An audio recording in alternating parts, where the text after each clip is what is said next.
And welcome back, everyone, to Who Would Win, the week of Who Would Win. From Aldolfo Jenkins Sabera, I'm probably butchering the name slightly, or Sabaria, we have the question of who would win in a fight, Thanos or Mistress 9 from Sailor Moon? Now, we talked about Thanos multiple times. He is, well, technically, he's... Thanos is a little weird because technically he's an Eternal, if I remember correctly. But I'm going to look that up just to be certain. But he was Eternal raised on Titan. Because the Eternals are not the same thing as they are in the comics that they are in the movies, and vice versa.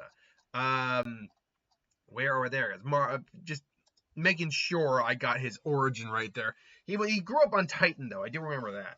Okay, is affiliate relationships, physical characteristics, origin, living status, blah, blah, blah, blah, blah. Origin, living status, birthplace, places of death. Well, okay, that means expand his origin. Oh, yes. Nope, I was right. He's an Eternal, but he is actually a mutant as well, because he's born with a deviant gene, with deviant syndrome, which is why he actually looks the way he does, whose abilities were amplified with meditation, arcane knowledge, and bionic implants.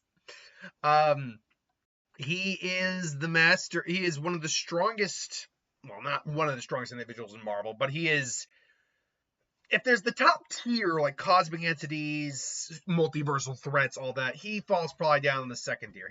He is a legitimate threat on every level.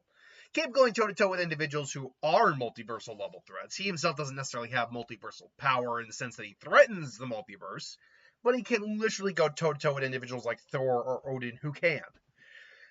He is a beast in terms of his physicality, capable of throwing hands at someone like the Hulk of all people. He can naturally siphon and manipulate cosmic energy into his body to create, energy effects, heat beams, concussive force. He also has, he's also insanely intelligent. Infinity tithing. This is a new power of his. Infinity tithing. A former holder of the 6 Infinity Stones and charter member of Infinity Watch, he has a pronounced psychic link with those whom are he can connect with people who used to be Infinity Stone holders.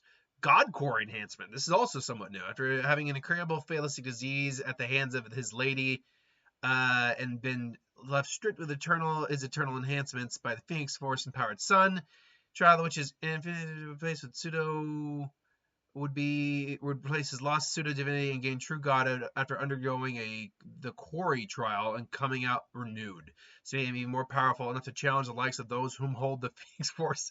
This is not a former power, by the way. This is a current amp. So Thanos literally can go toe to toe with Phoenix Force hosts. That's actually a lot stronger than he has been. He's literally so strong that there's an old man version of him who was still insanely strong, who imprisoned the Hulk and killed all the heroes. He killed his own future self. A guy who blitzed Galactus. He's got hypercosmic awareness.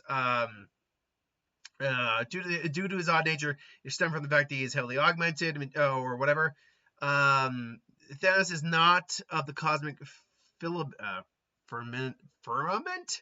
In any generation he hails from, and possesses himself alongside a select few others as an what the hell is with this wording? Irregularity living within it. Basically, he is not natural to his universe, or even though he's from his universe, he's kind of unnatural to his universe, which is interesting. He's not a speedster, but he's got enhanced speed. He's nigh invulnerable in terms of any basic forms of damage. It takes someone extremely powerful to be able to hurt him. He doesn't age and doesn't normally succumb to disease, but it took a special disease to get him to, almost die. But he still has a healing factor too. He has force field manipulation, energy manipulation, projection, trajectory manipulation, enhanced punches and all that, telepathy, power amplification, matter manipulation and transfiguration, telekinesis, mystical capabilities, self-sustenance, flight, teleportation. He also formerly had abilities including resurrection, augmentation, and summoning, as well as obviously being an occasional holder of the Infinity Stones. He's a skilled unarmed combat, and as I said, a mystical genius in overall scientific and mystical weapons. So needless to say, Thanos is kind of a beast when you put him into a fight. So the question is, does Mistress 9 stack up? The Sailor Moon universe is both vast and small because it is just a reflection of our own universe, unlike, say, Dragon Ball, who's got a much more extended multiverse, Marvel or DC, who also has much more extended multiverses. Now, finding her abilities actually was not easy to do. She, just because for whatever reason, when you go to like the wiki pages, they don't list her powers and abilities. Now, that being said, however, if you go to say like something like, I'm just using Villains Wiki just because I was looking for some place that at least listed what she can do.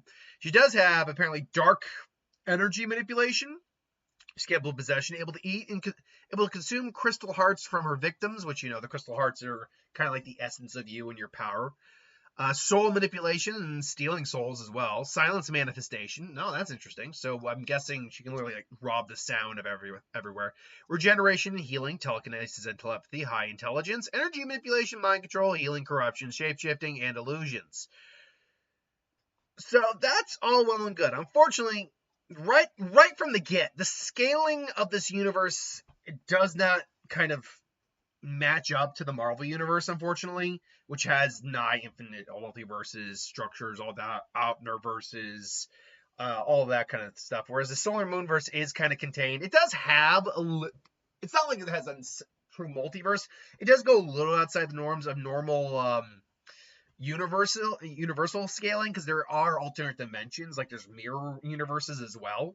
So there is some statements and feats that can lead to like low multiversal if you really wanted to push it.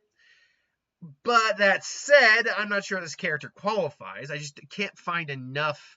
Okay, so basically, she, unlike Thanos, who I knew about his backstory, she's someone relatively new to me. She's an evil spiritual extraterrestrial being hailing from a parallel dimension, a dark and desolate realm. Her primary objective is to bring about the destruction of the universe by unleashing the silence force of complete and utter annihilation. In her quest to achieve this, she seeks to inhabit a human body. She finds a perfect vessel in the form of Hatoru Otome, a young girl with extraordinary spiritual potential. By merging with her, she is able to enter the world of humans during the 21st century, hiding within her host and using her body as a means to carry out her dark plans. Okay, so she is from another dimension. So there you go. You can still kind of make the minor multiversal level suggestions. The problem right out the gate is that Thanos deals with more regular multiversal and higher multiversal threats on a more regular basis. He can fight Galactus. He literally can go toe to toe now with Phoenix Force hosts. Odin, he's gone toe-to-toe with. He's gone toe-to-toe with a lot of individuals who scale a lot higher. But that doesn't always mean you're going to win. Like, Haxes can beat outright strength. And if we're just talking about the physicality, yeah, he would decimate her in a fight. They try going hand-to-hand, she's a squish. But even with regeneration, I don't think she's coming back from that. But that's where her abilities might come into play here. So, she's vastly intelligent, so is Thanos. I'd probably argue far more intelligent, quite frankly, just because of how much longer his comics and stories have run for. Illusions, Thanos can kind of do that too. Shapeshifting's not something Thanos is normally capable of doing. Don't know what corruption really means. Healing, they both can do that, as well as regeneration. Mind control, both can do that, as well as telepathy and telekinesis, so those are probably going to cancel each other out. And honestly, if she tries to get into his mind, that's not a place she probably wants to be. Energy manipulation, they both have that too. Honestly, her best bet is soul manipulation, because she can steal souls. Soul manipulation, stealing his crystal heart, possible possession, although that probably would not be a smart play on her part to try to possess him. Dark energy manipulation, like those would be her best bets. And even then, the only thing that really stands out to me would probably be the soul manipulation. That would be the thing that he would have to be very wary of. Of course, if he is using telepathy to just read her mind and find out everything she's capable of, he can probably just figure out a way to avoid it. He's dealt with a lot of different soul manipulation type individuals. Adam Warlock, the Soul Stone he's had. It's not that he can't fight off attacks on his soul. He just normally doesn't have to. because he doesn't normally fight individuals who fight that way. But that doesn't mean he's incapable of doing it. Again, we've seen him fight individuals who definitely fight on a more ethereal plane of existence. Doctor Strange, again, Adam Warlock. Again, he's held the Soul Stone before and felt like what that power is like. Is it impossible for her to maybe take a soul? No. Is it her only real way, at least from what I can find? Anyone who knows better than me, let me know. To beat him? Kind of. Most of the other stuff he can either do or do better, or just it's not strong enough to put him down.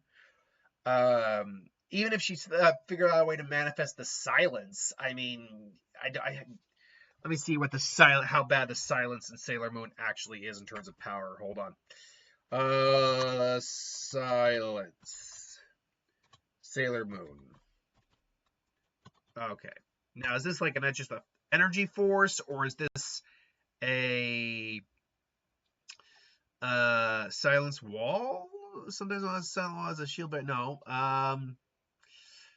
So unfortunately, I'm not getting much in terms of what the silence itself like is. I mean, I get it's like a force, kind of like the Phoenix Force, something like that, but without like knowing if it like does it have a manifestation of itself, does it have a physical form it can take. Without knowing that, I can't really judge that. But yeah, unfortunately, even if she tries to steal his soul, he'd pretty much probably fight her on it. Like, I know my Thanos' soul, belongs to Thanos, and just blast her into oblivion. Unfortunately, this is just kind of her one out. I just don't think would work. At least not 100% of the time. Maybe there would definitely be scenarios it did. If you're asking me for the bulk amount of wins, then I'd say it goes to Thanos. Now, this is not to say that, and by the way, I'm scaling her to like Sailor, what the evil Sailor Scout that Beerus fought in Death Battle. One of my why am I blanking on her name? Beerus versus Sailor. What's her name? Beerus. Galaxia. Like I'm scaling her to Galaxia when I'm talking about a lot of her feats. She's probably not as strong as Galaxia.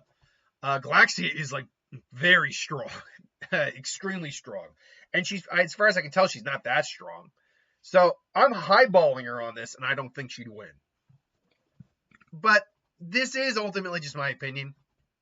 I would probably lean towards Thanos, but maybe you think different. Maybe I'm wrong. And you know what? It's okay to be wrong. You know, there's nothing wrong with me being wrong. I don't know why I'm talking like this. But anyway, I'd probably take Thanos in this fight, personally. This is just my opinion, though. Let me know what you think. Put in the comments below. I'll see you for the next ones. I got to pre-record a couple who would win, plus my Digimon video. The what if I'll just do Wednesday. Anyway, thanks for watching. I'll see you next time.